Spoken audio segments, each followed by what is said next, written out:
Apache Junction Library Board of Trustees to order November the 12th, 2020.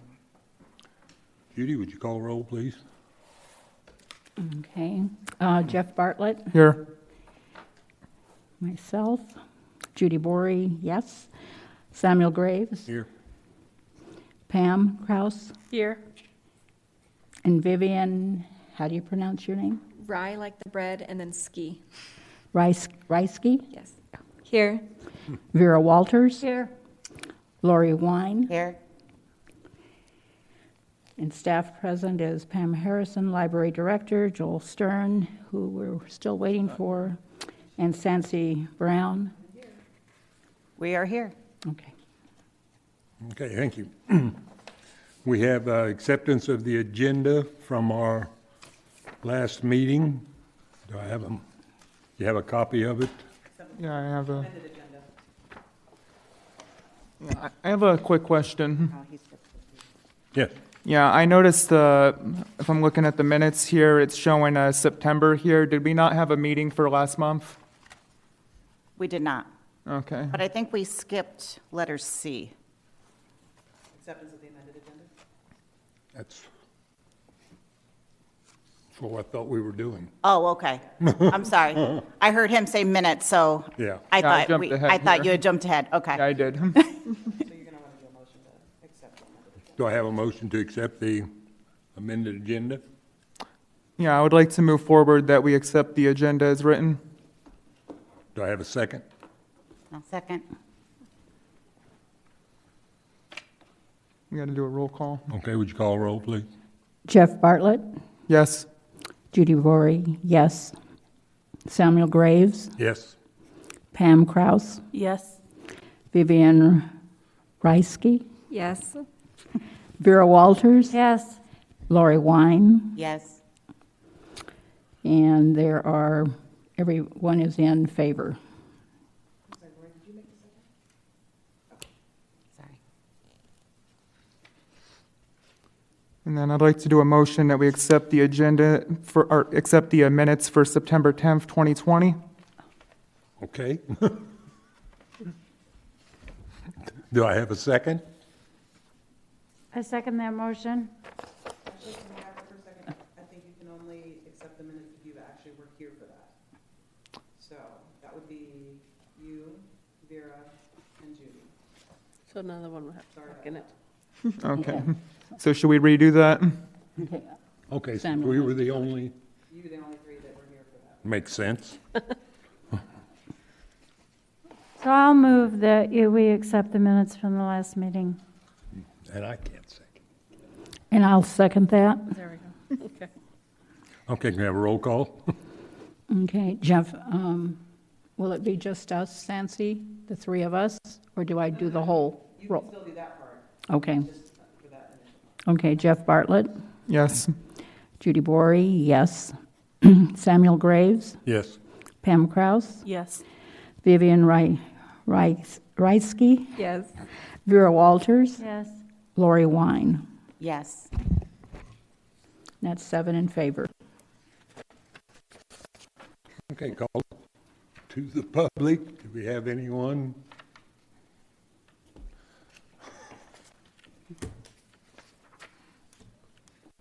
Okay, correspondence and communication. Yes, I would like to call Penny Brumbaugh up to the podium. She is our new supervisory librarian of youth services. And so I'd like her to introduce herself and tell you a little bit about herself and her plans for the youth department at the Apache Junction Library. Hello, I'm Penny Brumbaugh. I am the supervisory librarian for youth services at the Apache Junction Library. And I feel my mission is to increase programs there. Specifically toward the teens and toward the school-aged children. When I did an evaluation of everything done last year, there was on average 2 for teens and 2 to 3 for school-aged children. For youngsters, for preschools, there's lots of programs. But I think that there's a whole set of the population that's not being served or could perhaps be served with programs, and so my goal is to increase those. I kind of feel like I'm starting on that path right now. Thursday nights for school-aged children, I have movie night from 5:30 to 7, and on Friday afternoons from 3:35, I have crafts for school-aged children. The crafts are doing pretty good. I think I average about 6 to 7 kids on craft day. Tonight was the first actual people who came and sat in the movie. They left early because they didn't realize it and needed to bring snacks. But she assured me she'll be here next week. We'll see. But I was thrilled. It was the first time. I have, on Saturdays, I have Legos every Saturday, or every third Saturday of the month at 10. And at 1 o'clock, I have what I'm calling Arizona History, Myths, and Legends for school-aged children and families. Adults can come too if they want. And I'm getting people from the area who have experience with storytelling of times in the past to share myths and legends. In November, I think it's the 21st of November, the Saturday, I have a gentleman who is going to be an old-time medicine man salesperson, like they rolled into the town and sold their wares. He's going to do a story about that. And then in December, I have a gentleman coming who's going to dress up like Santa Claus, but his direction is what was Christmas back in the in the 1800s when Arizona was being settled. And he's going to have a story about that. And so because I'm from Hawaii, and this area is so exciting, and I'm hoping to kind of inspire the public with, my goodness, the history and the legends and the myths that I'm finding. I know I'm kind of fresh eyes, and people are already kind of used to it, but I think it's cool. So I'm trying to encourage that with the public. And then starting in January, for school-age kids at 4 o'clock in the afternoon, from 4 to 4:30, I'm starting every first and third Thursdays a fun with American Sign Language. And she's going to come in and she's going to teach them signs to songs and to teach them, the alphabet and how to sign for things. Because it's a useful skill to have for people, particularly now, who have their mouths covered and they can't hear, so they can't read lips. So sign is good, and I think that there might be a call for that. Anyway, that's kind of what I'm starting. We're going to get back with the aerobics for toddlers, and we're doing the storytelling for children. I am keeping it at the limit of 20 people because that's our requirements, and they have to have masks and they have to social distance.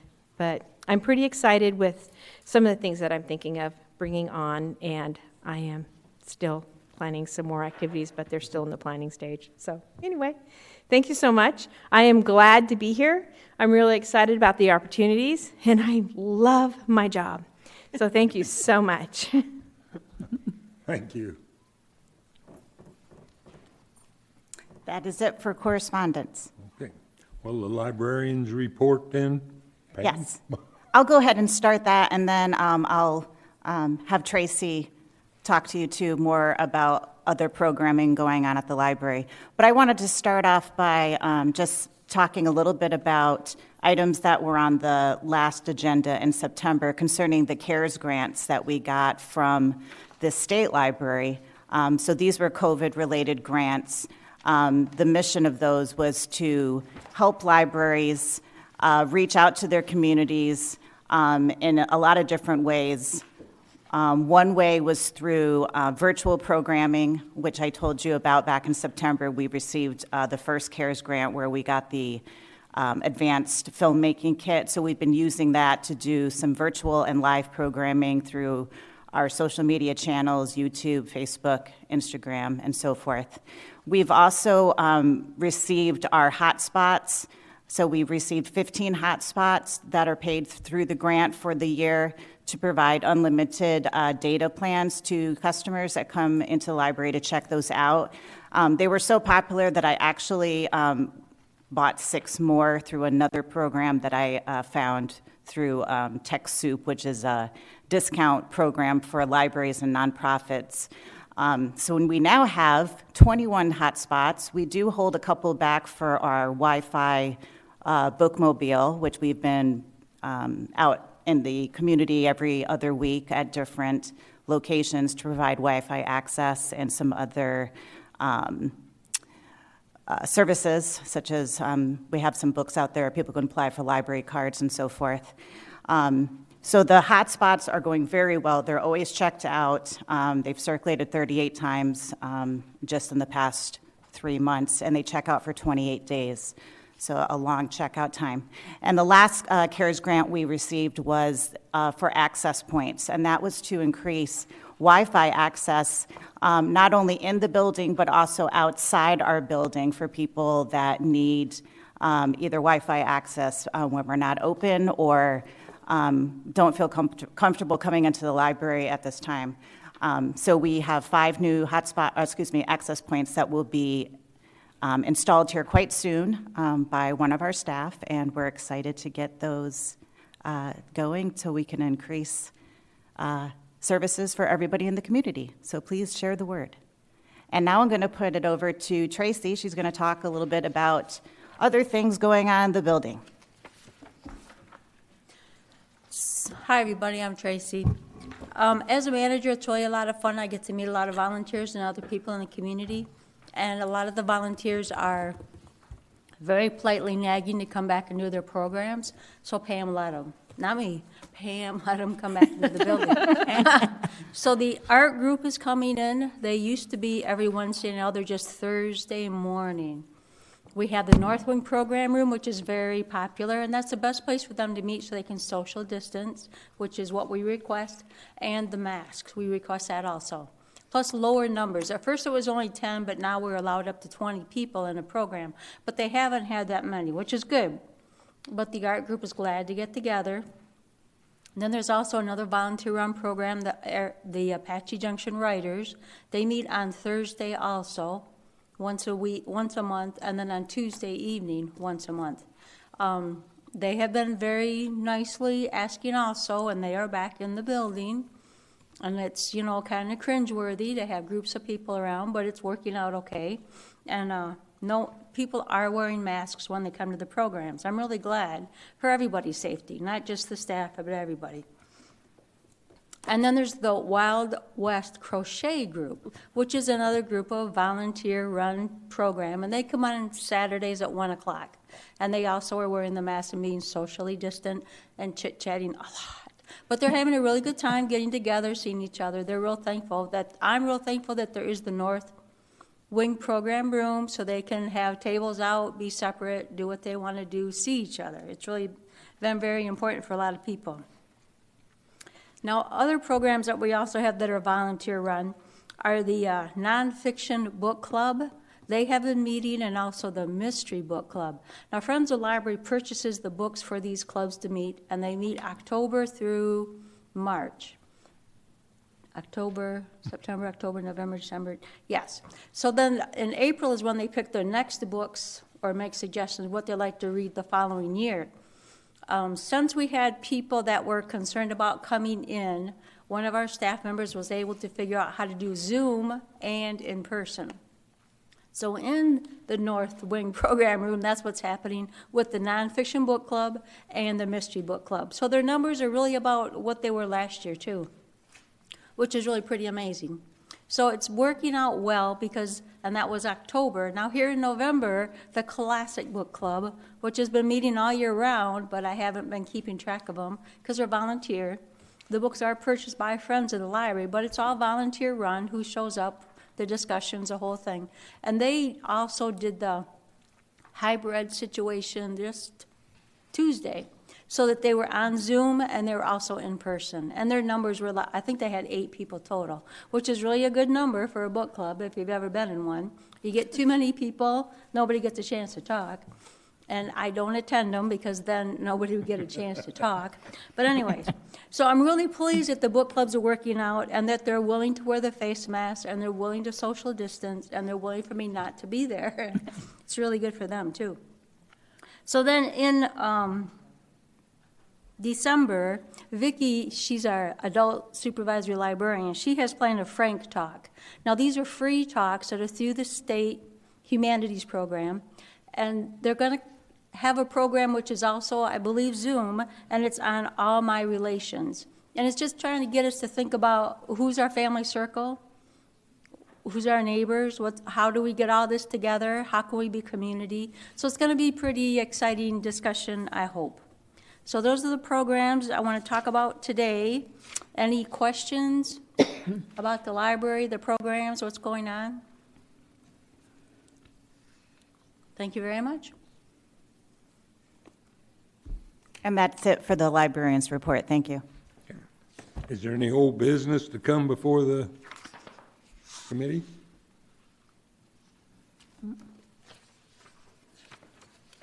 Okay, new business.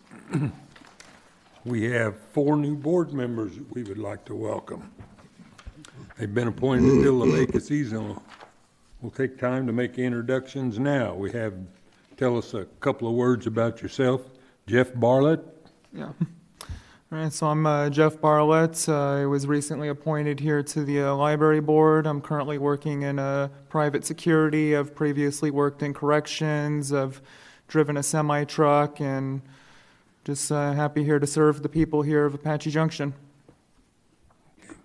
Pam Krause. I moved here from South Dakota about 7 years ago. 2 kids, single mom, and library was the first place I ever came to when I came here, and that kind of brought me into everything else. So, Vivian Reisick. Reisick. Reisky. Reisick. I got it right. Reisky. Reisky. I'm Vivian. I grew up here. I graduated from Apache Junction High School, and I am currently a kindergarten teacher at one of our charter schools, Avalon Elementary. I'm also a mom of 2, and that's about it, yeah. Hi there. Thank you, Ms. Reisky. Lori Wine. Hi there. I'm Lori Wine. Didn't mean to jump gun there. 27-year resident of AJ. Have worked previously for the schools, and prior to that I was a travel agent. Got involved with the schools through PTO and just going and volunteering, and then I found out that you could become a para, so I did that. So, and I've done that for 2 years and just kind of wanted to get back involved again. I did bring a picture that was in the paper from 2004 of me and my little girls, that they're now 18 and 17. So I thought I'd share that from the Apache Junction Independent. And there was an article about the library. Yay! And it was story time. So we used to go see Mother Goose a lot. So thought I'd share that. We want to welcome you and thank you for volunteering your time. You bet. Have a presentation discussion on the code of conduct, conflicts of interest, open meeting law, public records law, and parliamentary procedure by the city attorney. Mr. Steen? Mr. Stern. Stern? And Mr. Well, I'm not having any luck at all. Mr. Grives. Good, close enough. No, Chairperson Graves, I would request that my presentations, I mean, I could go a half an hour, I could go an hour, I could go 3 hours, whatever you want on that. I suggest we do this after you do the election of officers, so I can sit in and watch that. If we're going to change the agenda, what's the Oh, problem? you can do it just by a matter of consent. Can I have a matter of consent that we change the agenda and place Mr. Stern a little later? Thank you, Mr. Graves. You don't need a vote. Okay. We don't need a vote on that? You do not. Okay, so then we're going to jump down to the election of officers. We need to elect a president, a vice president, and a secretary. Anyone who currently holds a position cannot be reelected to that same position, but they can be nominated for any other position. Everybody is expected to serve a one-year term at some point during their stay.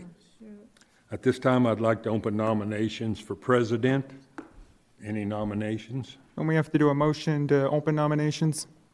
You asked for a motion to open nominations, correct? At this time, I would like to open the, I have to say motion instead of just, Yes, you Oh, have I'm to doing ask right. for a motion. Okay. I'd like to open a motion for nominations for president. All right, I'd like to move forward that we open nominations for president of the library board. I'll second that.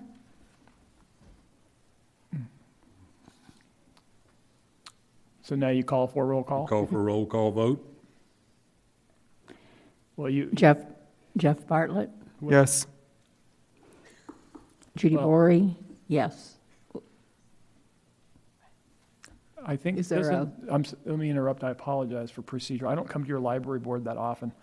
Sansi, don't you do the roll call votes? I've never done Oh, okay, then I apologize for interrupting. What's usually happens is a staff member would take the roll call, but if you do it just by going down the row, you could do that also. It's our current secretary that's doing the roll call, correct? Yes, yeah. I don't have a problem doing it, but I've just never done it. That's usually the procedure with other boards and commissions. That the staff does it? Yes. Okay.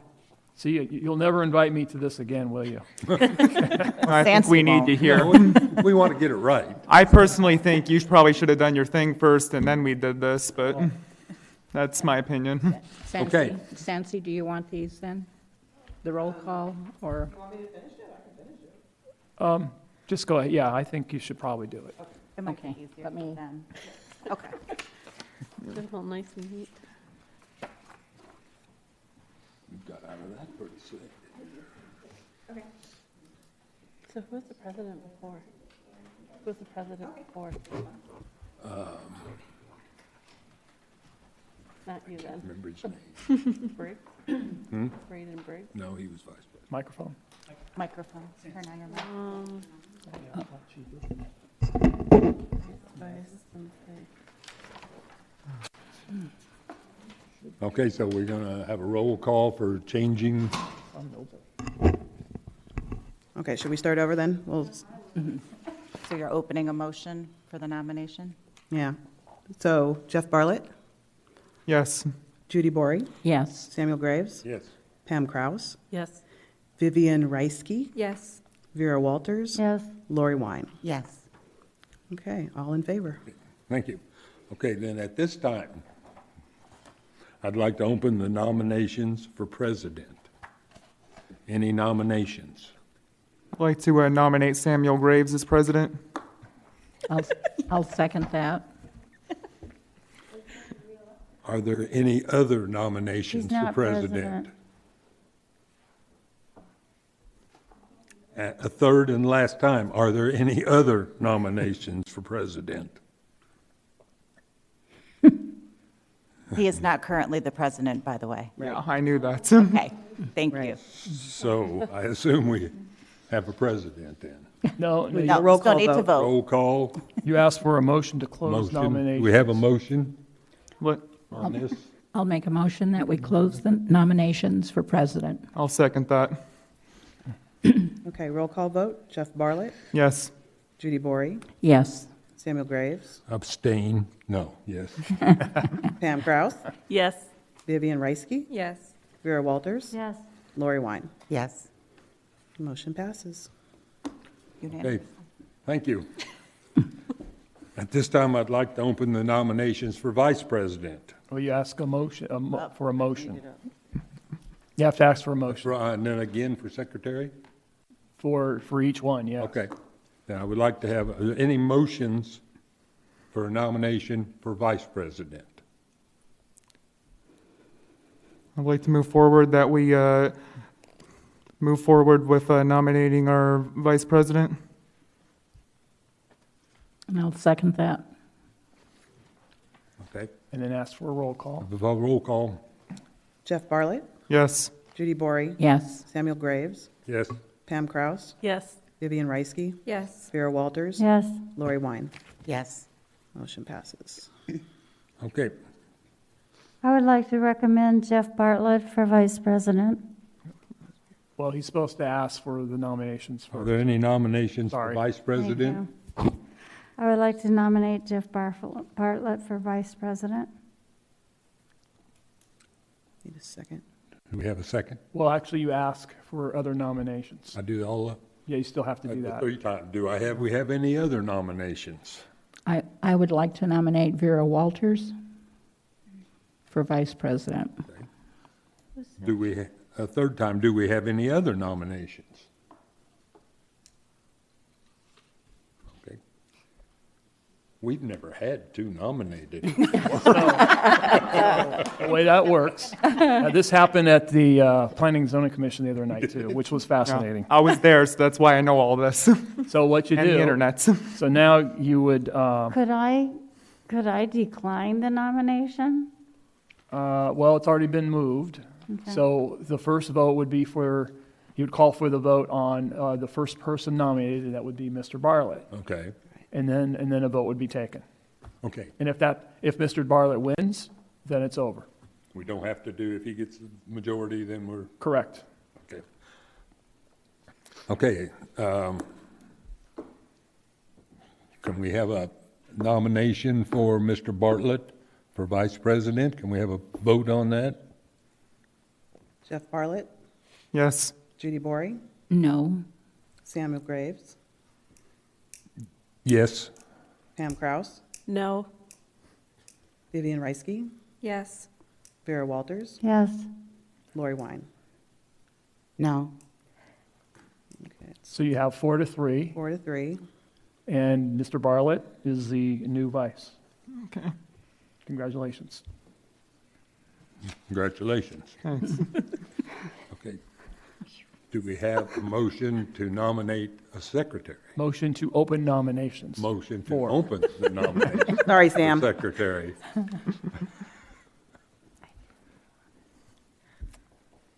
Do we have a vote on, we need a motion to nominate? To a open nominations. Open the nominations for secretary. I'd like to move forward with opening the nominations for our board secretary. Do we have a second? A second. Shall we call for a roll call? Well, now Or you, no, we need better.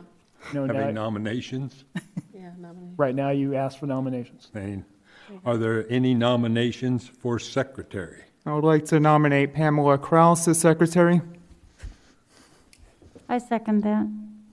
Are there any other nominations for secretary? And the third time, are there any other nominations for secretary? We have a roll call vote? Jeff Bartlett, Yes. Judy Bory, Yes. Samuel Graves, Yes. Pam Kraus, Yes. Vivian Reisky, Yes. Vera Walters, Yes. Lori Wine. Yes. It's unanimous. We have a slate of officers for the next year. Okay, moving on then, Mr. Stern is going to discuss the code of conduct, conflict of interest, open meeting law, public records law, and parliamentary procedure. Well, good evening. And I'm sorry I was late. I was on the phone and I was talking about some fraud issue involving, it's not on the agenda, but I'll just tell you what it is really quickly in case it happens to you. Some city attorneys and city managers were recently, supposedly, they quit their jobs and they were asking for unemployment. And that didn't happen. And there's about 78 public officials who now are supposedly quit their jobs, and people are asking for their unemployment check. So that's a critical thing. That just came up in the last day, and I was on the phone talking about that to someone, so I apologize for being late. Now, I got to ask you, do you want the shortened version, or do you want the long version of these items? We have all these items in our, that were given to us, correct? They're in the packet, correct. Okay, thank you. But I could go on for, if Mr. Bartlett, I think you were at the Planning and Zoning Commission. Yeah, I think we need to get into more detail here, Okay, well, then I'll do my best, and please What's ask the any middle questions. version? especially on the Robert's Rules stuff. Yeah, in the parliamentary procedure, what you just went through was It's a little rough, I agree, but it really isn't too hard. It's just the first time, especially when you had a 4-3 on a approval of a vice chair. That's interesting. That's the first time I've seen it in the library board, and same with the Planning and Zoning Commission. That's never happened. So it's interesting. It happens with the vice mayor, interestingly, at the council meetings. That happened, and one time I think we went 8 rounds. Oh, my God. So it went on and on and on. It was fascinating. No one would budge on it. It was always 4-3 the other way. It was fascinating. Okay. So we'll do this in order of what's on your agenda. Let's start with the Code of Conduct. This is not my document, by the way. Yes, I drafted it. It used to be 12 pages long. Now it's 4. And this is what council ultimately adopted back in 2018. This applies to all of you, as well as the council and other board and commission members. And it's basically, there's some common sense things in this, mostly common sense. Some council members just thought it should be on the record because some council members didn't think that other council members have common sense. I think that's really what came down with that 2018 city council. So act in the public interest. That's pretty easy. I'm not going to read every single one. That's an easy one. Comply with the law. That's really easy, but it doesn't happen all the time.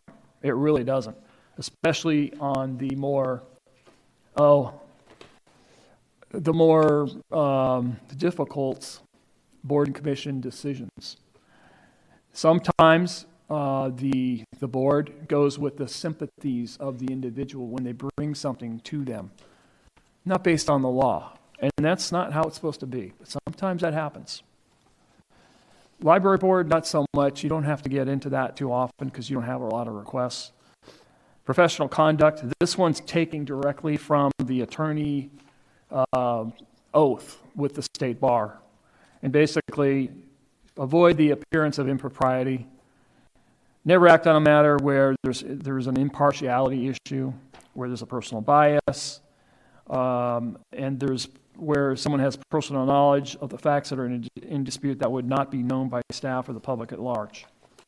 So, moving on, public meetings and due process. And most of these are be fair to people. Don't cut people off. Some of this blends over, by the way, to the conflicts and the open meeting laws. When you're speaking, ask the chair first, or the president, in this case the president, that you've been recognized. You've got to get recognition. So it is now, you have the floor. Sometimes that doesn't happen, especially when you have a contentious item and you have 80 people in here, and now board members are talking over each other. That's not good. Always get the president to acknowledge that you have the floor before you speak. Come to the meetings prepared. Hopefully everybody read everything before they came here tonight. I've seen it. I've been here 23 years as a city attorney, and I've seen in the past some commission members, council members, board members show up to the meeting and they haven't even cracked open the book. When they used to get the hard copies, they didn't even know it was on the agenda. And that was unfortunate because they didn't really give the public what the public deserved, which was their thought process on all the items. Be fair, objective, and respectful at meetings and on social media, letters to the editor, articles, or in other public communications. Members should always allow questions posed to the specific individual to be answered first by those individuals. If the individual does not have the answer, then the mayor or chairperson may ask if others know the answer. That's common sense. Show great respect for the president and the vice president and the secretary. Make sure you do that. I'm going to move on to advocacy. You don't lose your First Amendment rights by being on this board. However, and you should read this part, When they decide to engage in social media, LTE is letters to the editor. We don't have papers anymore, but that's what that was in there for at the time. Articles or other public statements, they must not hold themselves out as being associated with the city, and they shall explicitly advise that their views do not necessarily reflect the views of the city or the majority of the public body. So if you're on social media, which a lot of people are, don't say, I am Chairperson Graves, and I think the council should vote this way on this item. That's a no-no. You should not do that. If you're on social media and it's just you, yeah, you can state your position on things. But another way to look at it is, how does that look to the public? If you're well known and they know who you are, and you're always going back and forth with people on Facebook, and they know you're the chair, how does that look if you start advocating certain things, even if you don't use your position? It's an appearance, possibly, of impropriety. Keep that in mind. Is it illegal? Probably not. But do you want the Attorney General to get involved when there's a complaint? Believe me, you don't want that. You do not want the Attorney General starting to ask questions when there's a complaint. It's happened to me many, many times. People come after me and they go to the Attorney General. And usually Attorney Generals who investigate are very professional. You get through it, and I've always been vindicated. But it'd be awful if one of you got stuck in that situation. Non-interference with treatment of staff. I don't think that's going to be a problem on this board because every single librarian I ever met are the nicest people. So, absolutely. It's the truth. It is the truth. It absolutely is. And I'll second that. Yes. I guess I'll third. That don't exist, but I'm just messing with you. Watch out for gifts, favors, or other benefits. Now, that doesn't apply to the library board too much, but there's a $25 state amount that has been declared. Okay, that's really the amount that you can take things. If someone gives you a $25 or gives you a $25 saying, hey, I just love you, here's $25. Well, okay, you can take it technically, but if it's over that amount, that's probably illegal. Meeting distractions. This is when cell phone issues came in. I was at the Board of Adjustment last Monday. Was it last Monday night? This has been a long week. And I'm at the end of my presentation, and the cell phone goes off. It rings. No one ever calls me, number one, but it did. And of course, it was solicitation, but I had to pick it up and not say anything because that's how I have a flip phone. I don't have it with me, but you'll probably all laugh. I still have a flip phone. But if you have an iPhone or whatever it is device, keep it turned off is my suggestion. Keep it turned off completely. Don't let distractions get to you. Influence elections. This means as a board member, you can't say, I am a board member of the library and I endorse the following person for mayor. You cannot do that. That would be illegal. If you don't use your name, it's okay. I'm sorry, if you don't use your title.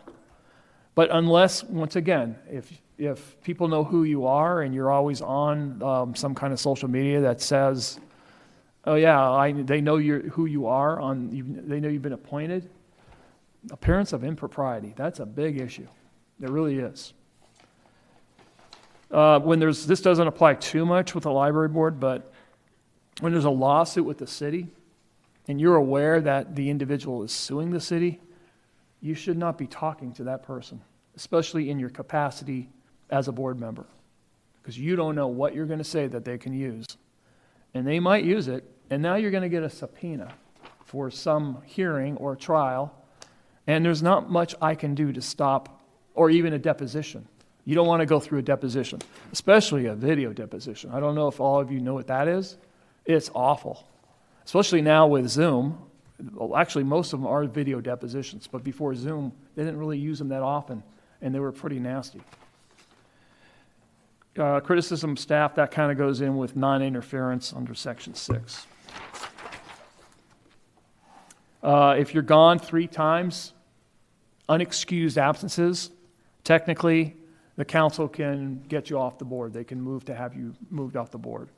So if you're going to be gone, call Sansi or Pam and say, I'm not going to make it, and it'll be an excused absence, and it'll count as an excused absence.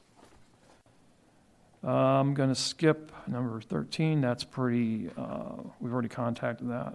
Incompatibility of office. What that means is, does your board membership right now conflict with any other board memberships if you're on other boards? And I can't think of one that it would. I mean, you could be on the sewer board if you wanted to. That's a fun board. And in the past, Pat Richmond was on the library board, I believe, and she was also on the sewer board and the Planning and Zoning Commission. So she really loved doing it. And there was no conflict, no incompatibility of office, because none of those issues would ever go through each board for any reason. There'd never be a common denominator. Number 15 is really for the Board of Adjustment, and you're not a quasi-judicial. You don't sit as judges and legislators like the Board of Adjustment can. Legal training, well, this is it tonight, unless there's other training that Pam wants to make you go through. I don't know if there is. Staff recommendations, don't take them lightly. Staff has been around a while, and with their years of experience, they're going to recommend something to you that has some basis. So don't question that. Now you can question, maybe you don't like the policy decision, but keep in mind, when they give you a recommendation, they have a reason for doing it. It's a material reason. So that's it for Council, Board, and Commission's Code of Conduct. Any questions? Okay, good. Okay, next is conflict of interest. Object and purpose. Object is to remove the limit or limit the possibility of personal influence which might bear upon the public's official decision. Purpose is to prevent self-dealing by public officials and public employees. So, substantial interest conflict means, and that's really the main kind of conflict we're talking about. Is it a pecuniary interest, meaning money? Are you getting something when you vote up here? Are you going to get something in exchange for that vote? Or are you going to benefit from it? Same with proprietary. That doesn't apply to you too much. It does in planning and zoning because they always vote on property issues. So it's more of a money issue. And it's not just you, by the way. If you turn to page 6, it's your relatives too. So any individual within 2 degrees of kinship, including spouse, child, child's child, parent, grandparent, brother or sister, or whole or half blood, and their spouses, and the parent, brother, sister, or child of a spouse. So when you make a decision, you need to realize or think, is this decision going to affect you or any of those relatives? And if they benefit or you benefit from it, you really need to step off the decision and not make that decision. And you need to, I'll tell you what you're supposed to do. You're supposed to recuse yourself. So what does that mean? That means you get the chair to recognize you right after he reads the title. Say, Mr. President, I feel I have a conflict of interest and I am going to recuse myself. And then you leave this room. Don't stay in here. Because if there's ever public here, not too much, there's public, but sometimes there is, they might see you making faces. I've seen that before. And now you're trying to influence the decision of others. You can't do that. Or even the appearance of doing it is bad.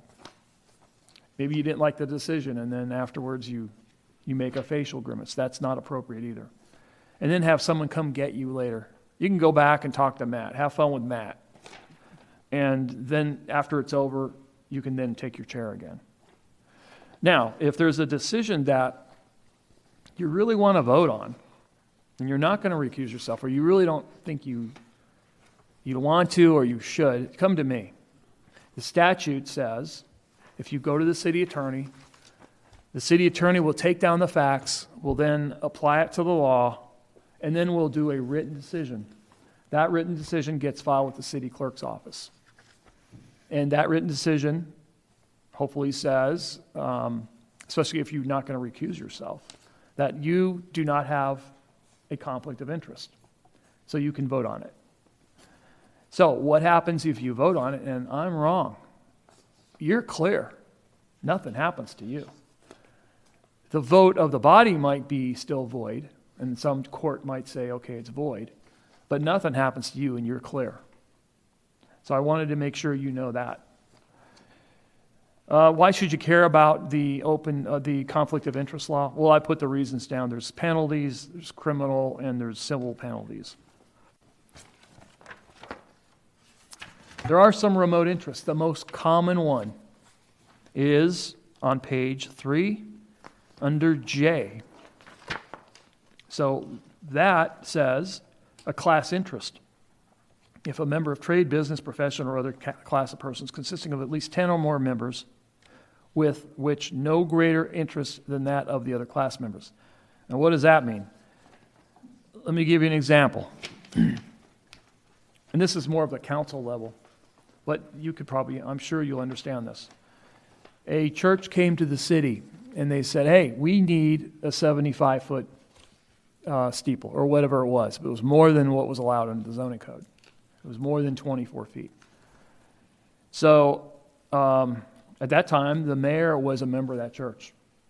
And could he vote on that item? Because he's a member of the church. He wants his church to definitely get a new steeple, and he believes religiously that the steeple has a religious connection. So the question is, well, can he vote? And the answer is yes, he can. It was a class interest. He's one in a class of at least 10 people that had the same interest. Aside from that, he wasn't going to get any pecuniary interest or proprietary interest. But because he was in a class interest of 1 in 10 or more, he was good. It was a remote interest, and therefore he could vote on it. And he did. And then the church was built, and it's a beautiful church, actually.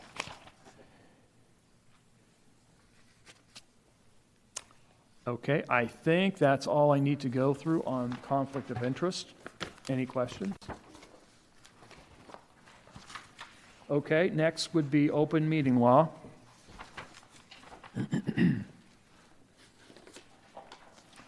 You're probably wondering when you look at your agenda, like, why is that so verbose and long? Well, it's because of the open meeting law. It is so that people know what you're going to talk about or consider. It is a public policy that meetings of the public bodies be conducted openly and that notices and agendas be provided for such meetings which contain such information and is reasonably necessary to inform the public of the matters to be discussed or decided. So you've got to have something that tells the public, we do, what we're going to present to you and what you're going to vote on or consider. That's the public policy of the open meeting law. Why should you care? I put that down because you should care. Because if you violate the open meeting law, bad things will happen. And I'm not going to read all of them, but there could be civil violations and things that could happen to the city if you do that. When does it apply? It applies when there's a quorum present. So what does that mean?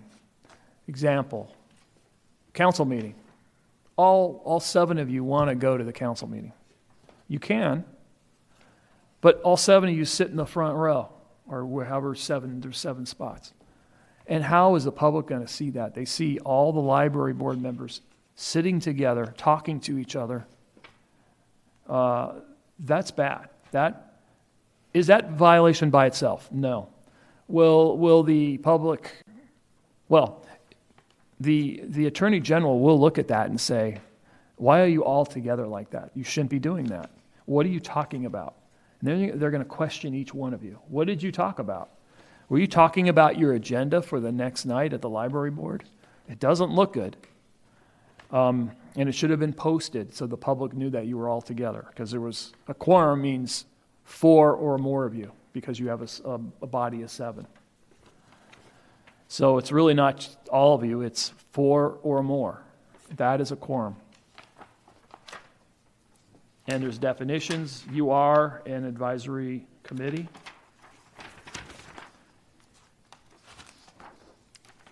There has to be a notice of the meeting, and that we already talked about that. And there's certain timelines that the clerk has to post that notice. And if it's not posted correctly, then the meeting cannot take place.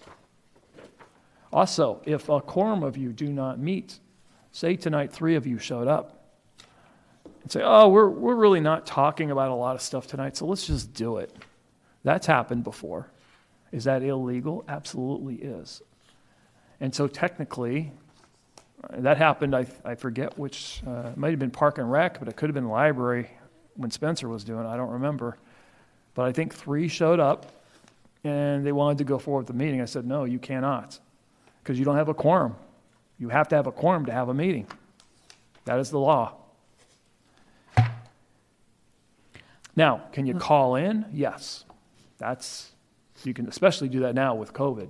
And in fact, most cities and towns still don't meet, by the way. Most of them still do it by Zoom, just to let you know. But this city is different, and this city is not doing that. I have a question, Joel. Were the meetings supposed to be posted in the newspaper, since we don't have a weekly paper now? Or is just posting it at the city council door enough? You post it 3 places in the city, and there's one up front. There's Right. another place, I think it's across the street. I can't remember exactly where, and then I think the city clerk's office. Do you know, Sancy? I forget where they post them. I know they post it in the. Oh, okay. So it has to be 3 locations on city premises or Okay. government premises. So, and they also do it online. They do that. They put the notice and the agenda online. Agendas. Once again, the agendas have to be specific as to what is going to be discussed and decided. And in fact, if you make decisions, the results, actually what you decided and the vote tally has to go online within so many days, within 2 days, I believe. Minutes. Well, you don't see a stenographer in here, do you? Well, you don't have to have that. Minutes are taken, and you vote on them, but they don't have to be specific. They don't have to be verbatim. The fact that these are being televised, that is good enough for minutes. So I've had arguments with people in the past. They don't have to be verbatim. There's no law that says that. In the past, an assistant city clerk used to take amazing minutes for the council meetings. In fact, we have a software program that has those minutes going back to how long she was here. She was here 25 years. So her minutes were great, but you don't have to do that. I think at one point the city manager said, well, why are we doing that? That takes hours and hours. Sancy could probably tell you minutes take a long time. Can you imagine Sancy doing it verbatim? No. Or more detailed than what you probably do. I mean, that's what Jan Mason was doing. I mean, she had excellent minutes, but they were too long. For some people, they loved it. And some people don't want to sit through these televised meetings. They don't want to have to play it and look for what they're looking for. So they liked it better in paper. But you don't have to do that.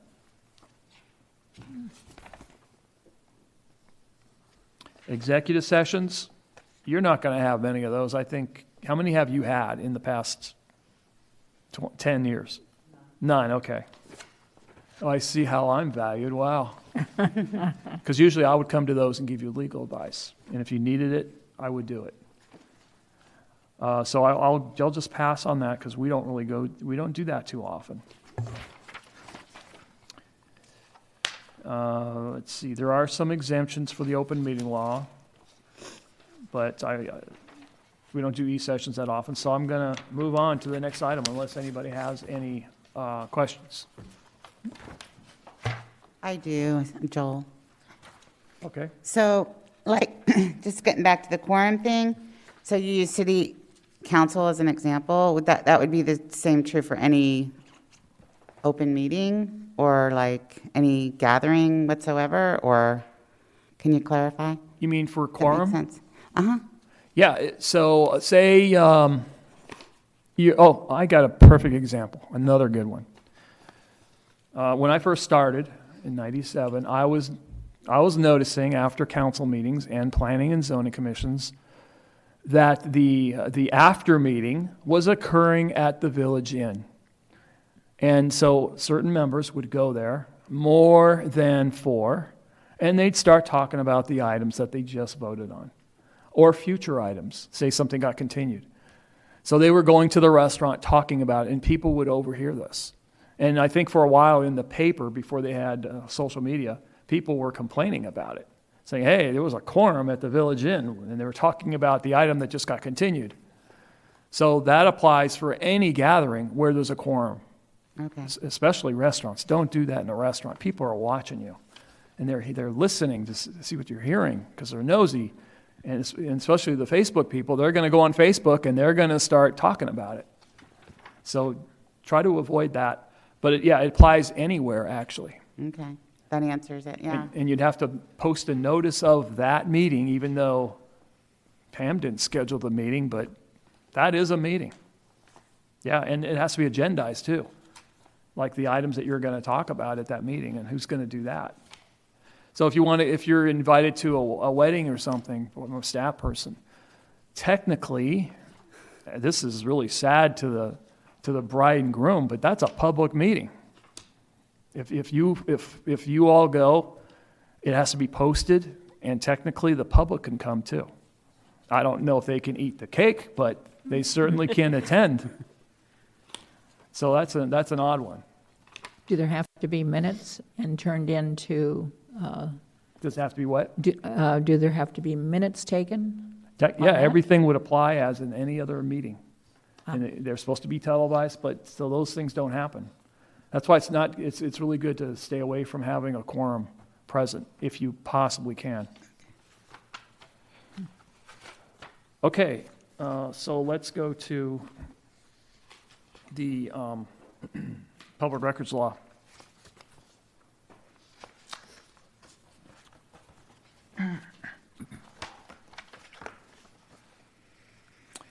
This one's kind of an odd one because some people look at me and they think I'm crazy. Well, they do anyway, most of the time. But when I tell them this, they say, you got to be kidding me. Say you're working on an item and you're taking notes, and you're taking notes in your packet. What you're supposed to do is preserve those notes. You're supposed to give those to Pam. She's supposed to hold on to them for at least 3 years under the Record Retentions Act. It is 3 still, correct, for your department? 3 or 5. Oh, it's 3 or 5. I forget. But she's supposed to keep them because if she gets a public record request, the public's allowed to see those notes. So if Ms. Borey is making a note to Ms. Kraus, technically, that is a public record. Anything you do in here during the session that you're writing down is a public record. So I started that way to let you know, not to shock you, but that's really what we're talking about. What's the policy? Public records and other matters in the custody of any public officer shall be open to inspection for any person at all times during business hours. The law serves to open government activity to public scrutiny.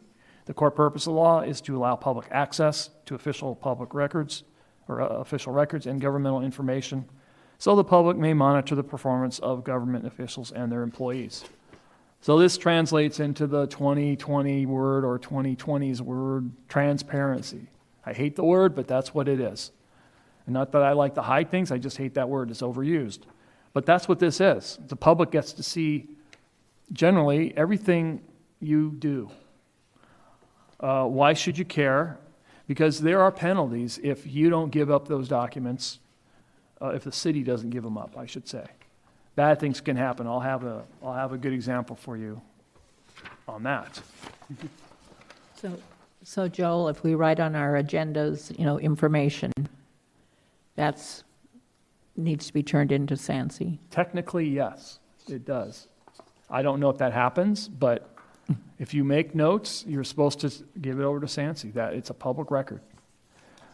And I know that's a very liberal version or opinion of that, but you don't want the Attorney General questioning, well, what did you hide? Because that's what will happen. That's what will definitely happen. The example, well, I'll get to that too. I'll come back to that. What's a public record? Anything you write on. And it's just not just that. It's also email. So if you're emailing to each other, even on your private email server, if you're doing that and you're talking about library business, guess what? That's a public record. That email itself is a public record. Anything you send to a librarian or any library staff, that's a public record. And you're supposed to save those. Technically, you are. There's an Attorney General position that came out last year that said if you have a personal device, an iPad, it's up to the public official to make sure those things get preserved. And then if there's a public record request, you're then supposed to give them up once you're notified by Pam, hey, we got this request. What do you have on this item? And then it gets described, whatever it is. If it's beyond the timeline, you're probably okay. But if you went and just delete every single time, that's illegal. You're not supposed to do that. And I know some public officials that have done that. Okay. Oh, I'm going to go back a little bit to open meeting law.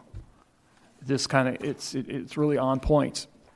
Say you're talking on your private devices, and there's 4 of you that are saying, hey, how are you going to vote on number 4, election of officers? I don't want him, I don't want her this time. Go with me, I already have 3 votes, and we'll have 4. Or we already have 3, your vote will do it. Well, that is now an open meeting law violation because you have collectively talked on whatever, Facebook, whatever it is, or email, and now you have had a meeting because there's 4 of you. I know that's like, what? How could that possibly be a meeting? It is. Technically, that is. So it's also a public record. If someone gets it, they're going to see the interchange, and guess what? Now all 4 of you are in trouble. And the vote itself might be have to be redone. So when we get a public record request, we are supposed to promptly, this is the legislature making up these words, promptly disclose. Why couldn't they just say do it in 10 or 20 days? No, they didn't want to do that. They just said promptly, and they try to define promptly. Quick to act or do what is required or without delay.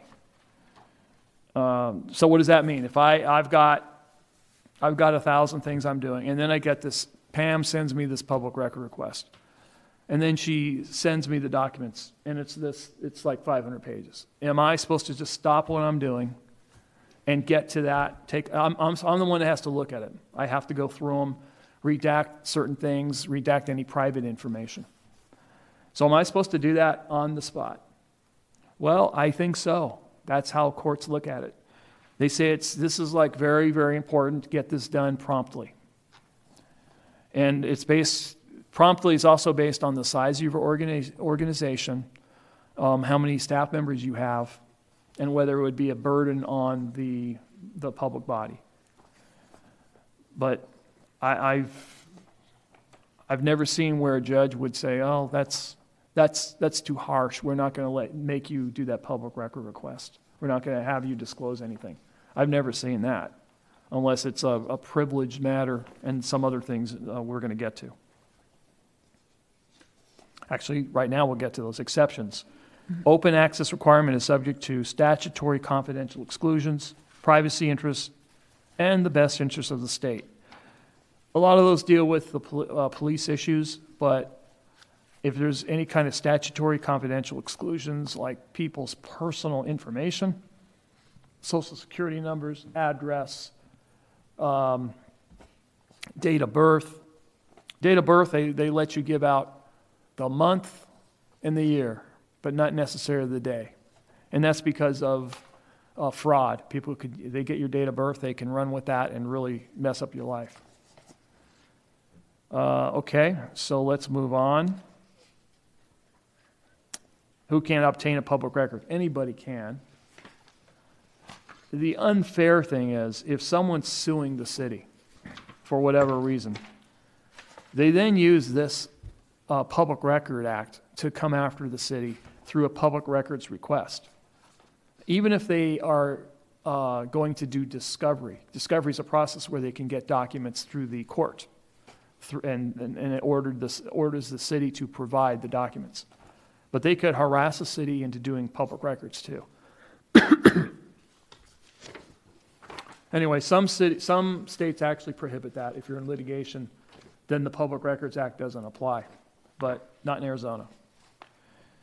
Can we charge? Yes, the city charges 25 cents a page, 50 cents for a commercial purpose. So what's a commercial purpose? That is on page 4. And I'm not going to really go into that too often, but we would get it from the press a lot, a public record request. And I always thought, that sounds like a commercial purpose. They're going to sell papers. If they get this information, they're going to put it in some article and they're going to sell papers. Well, guess what? No. That's First Amendment. We can't charge the commercial rate for that. And that's been adjudged in some cases, which I thought was interesting, but that is the law. And then I gave you some miscellaneous case law at the end, which I'll let you read those on your own. Any questions? Okay, we're on the last one. Mr. President, do you want me to skip this one? No, go ahead. Oh, you really want to hear this? Okay. Parliamentary procedure. Okay, you got a really good dose of this. And this is your second dose, isn't it, Mr. Bartlett? Because you saw it the other night. Yeah, I saw it the other night. Yeah. It's fun because I summarized the nomination of officers on the last page. And so this is part of the parliamentary procedure.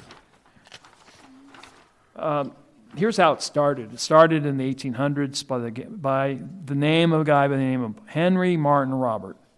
And he was a soldier in the army, and they sent him to a church to do basically a resident meeting.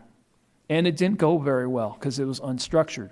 And he left the meeting saying, I'm never going to go through that again. I'm going to have a rule book on procedure.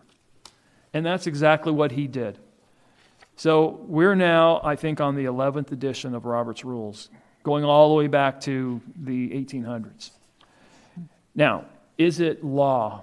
No, it is not law. However, the city council did pass an ordinance that says we really should try to follow these as guidelines. And they put the burden on the city attorney to be the parliamentarian. So I get to decide whether, if there's things that you didn't follow exactly under Robert's Rules, whether that's okay. And, tonight was a little rough, but this is the first time you ever did that. And we had an interesting scenario where you had 2 people nominated. That rarely happens. So that was interesting.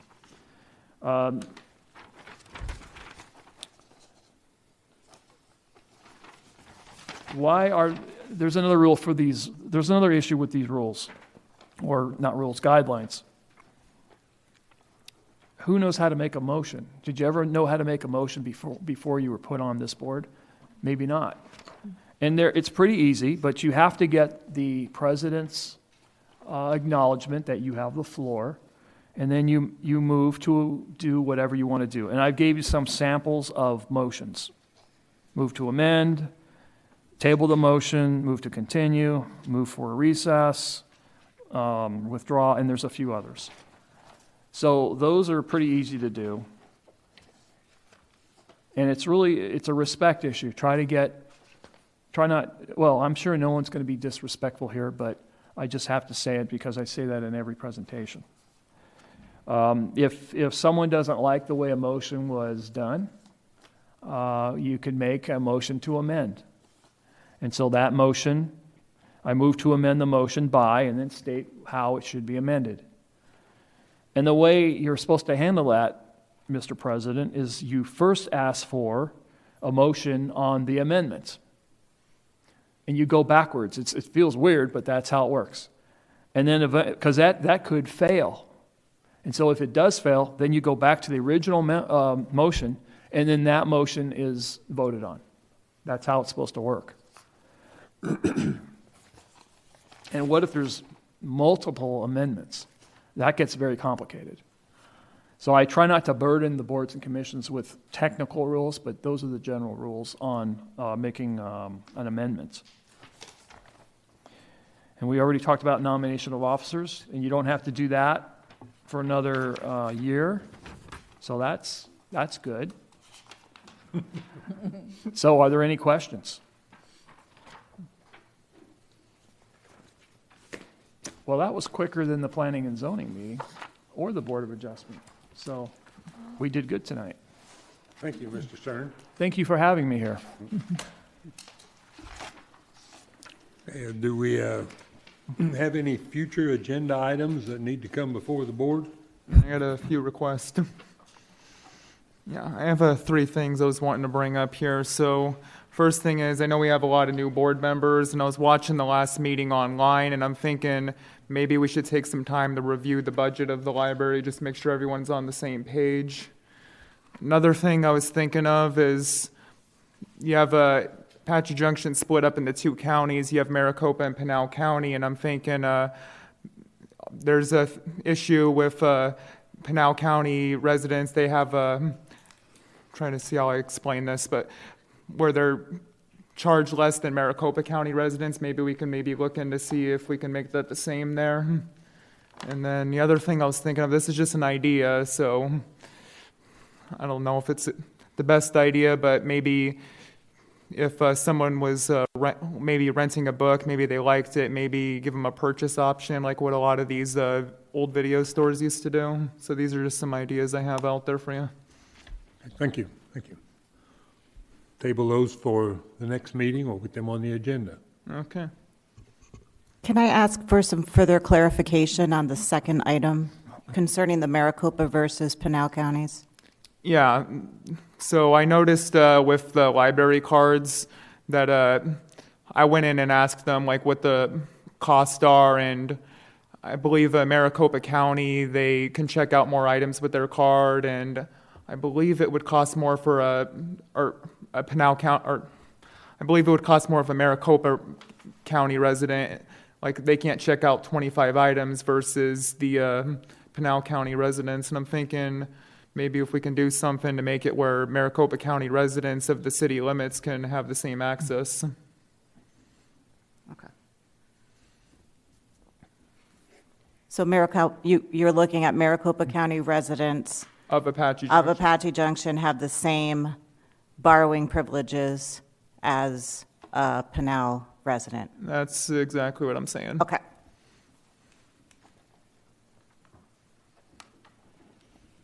Are all the others clarified?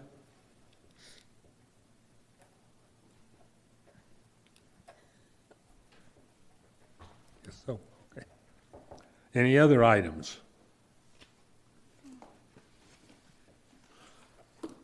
Do I hear a motion to adjourn? I'd like to make a motion to adjourn this meeting. Second? Second that. We don't need to vote on that, do we? You don't need to vote on that. So, okay.